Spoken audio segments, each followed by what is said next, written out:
Hi guys, welcome to Mod Spotlight, another Mod Spotlight. Today we're going to be looking at the Xhamolk's Advanced Crafting Table mod, or XACT. Now, this mod we've looked at before, but it's had quite a few upgrades since we looked at it last. So I thought we'd take another look. Extremely useful block, and I know it's not out there in any packs at the moment, but it really should be. I recommend that if you add one mod to your packs, this one should be it. Now, let's have a quick look at the interface, and straight away when you look at the interface you'll see that it's changed quite a bit from what we had before. Before we used to have an encoding table and a crafting table. They were separated, but now they're combined, and we have at the bottom here a double chest worth of inventory space, so it's got more storage space than the other crafting tables that will hold stuff for you. And if you're anything like me, you're going to make full use of this, or you end up leaving all kinds of rubbish in my crafting tables. On the sides here we have space for 4 recipe chips, which I will go over shortly. In the middle we have a crafting grid, which is a little bit different to what you'd expect, and we'll go over that soon as well. And the output slot there. So how do you make it? It is fairly straightforward. Quite a cheap recipe really. Crafting table and a chest, some recipe chips, bit of glass and a couple of iron. That'll give you your crafting table. Now these recipe chips here, again, fairly easy to make. A piece of paper and an iron ingot are going to give you 4 blank chips. So that's all you're going to need to get your crafting table going, because that gives you just enough chips to make the table. Now let's have a look at how you set this up. One other thing I should add, if you're wondering why this vanilla crafting table is just perched here, this will actually hold your items for you now. As part of the this mod, it will give you a config option to enable your vanilla crafting tables to hold the items and not drop them when you walk away, which you may want to enable, you may not, entirely up to you. Okay, let's just clear this out very quickly, because I will go over exactly how that works. Now as you can see here, I've got blank recipe chips in each of these slots, and the way you use those, quite simply, if you put a recipe, you paint a valid recipe into this table, and you use right click to paste a ghost item, and I'll get into normal mode so you can see that that is a ghost item. As you can see, when there's none of that item in this inventory, it goes red, so you know that you're missing that item, and it allows you to just pull out your buttons or whatever it is you're making, as you'd expect to, and it will use your resources up that are down here.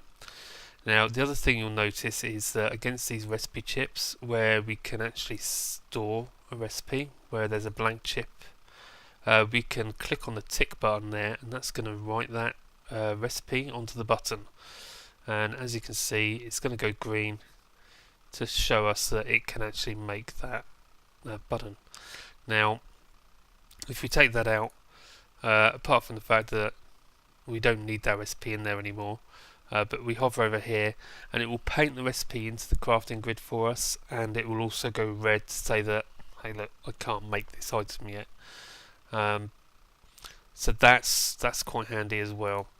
Now the other thing that you can do with this table, which is pretty cool if you ask me, if you were to say go to look at the NEI recipe, what you can do is you can just click on the question mark, and actually I'm thinking about this, it's probably not the best choice of thing to do, but it's actually picked just plain old wood planks, and it's painted that into that into your crafting table for you, as you would expect. Difference being is now we can just pull this straight out, because it's going to use your resources down here. The other thing is you can paint that straight onto a recipe chip just by clicking on a tick.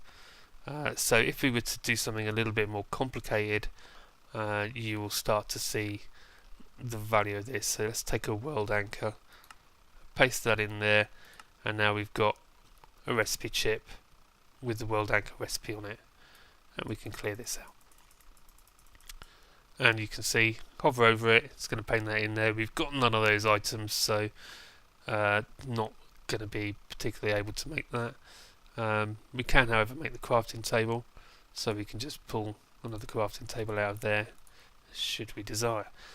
So, what else are you going to do?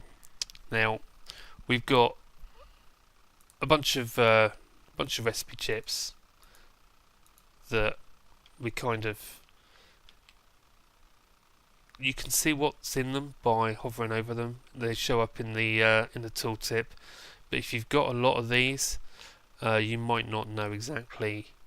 It might be quite time consuming to hover over each one to find the one that you want. So what's the solution to this? Well, if you hold shift, and for some reason that's not working. Why is that not working? You need to be in the interface. There you go, you need to be in the crafter interface. You press shift, you can actually see the icon of what it's making, which is really useful. So if you want your crafting table, hold shift, pick out your crafting table chip and drop it in there, which again, quite handy. Now the other thing that you can do, we have another couple of items here. A crafting pad. This is a portable crafting table, and much like the actual crafter, what you can do is you can paint your items in there and pull out the product using your resources here, or you can throw in a recipe chip and do the same thing. Now I think you can also do that and paint your recipe straight into your crafting pad as well, which again, really quite useful if you're trying to make quite a few different things. Now it's just right click to clear off the items there. So the crafting pad is probably one of the more useful portable crafting tables, and you make that simply a crafting table and a recipe chip with 3 iron. So really useful portable crafting table. Now on top of that we have a recipe chip case, which you can throw in. I think it stores 30. I think it looks, is it 6 by 5? It's 30 recipe chips. So this will store all of your recipe chips in a really useful, handy little block, and you just right click it while you're holding it to open up. And when you hover over these the individual recipe chips, you'll get the recipe and the product show up in the left hand pane, as well as being able to hold shift and see your icons as well. Really useful. So that's the XACT crafter mod. I thoroughly recommend you add this to your instances. Really useful. If you've enjoyed the video, please hit the like button, subscribe, share it around, let your friends know that this mod exists, because this is a really good one. And I will see you next time. Thanks for watching.